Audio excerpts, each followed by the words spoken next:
satu. Kawan-kawan di posisi lagi di pinggir jalan Bintang ya guys. Di posisinya di desa Siron guys, desa Siron, jalan Bintang. Keadaan agak sepi nih guys, karena lagi ada acara maulid. Ada acara maulid hari ini guys. Rasanya agak ke bawah dikit guys. Ini kan di pinggir jalan nih guys. Oke kawan-kawan.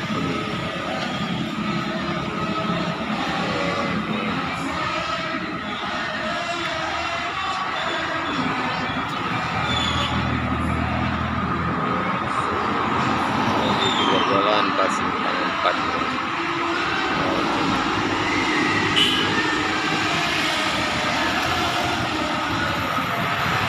Warung pun tutup guys.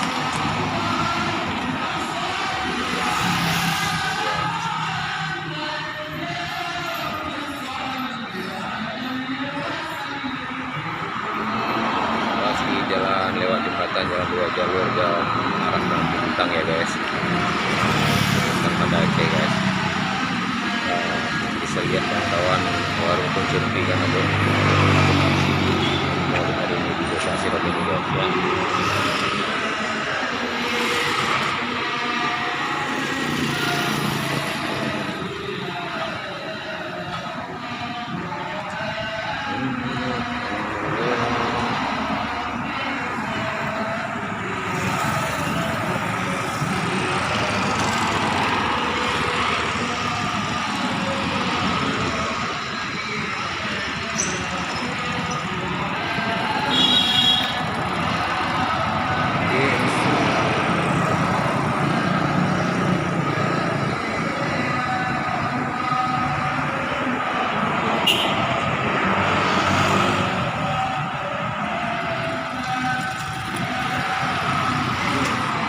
Suara orang lagi zikir ya, zikir maulid.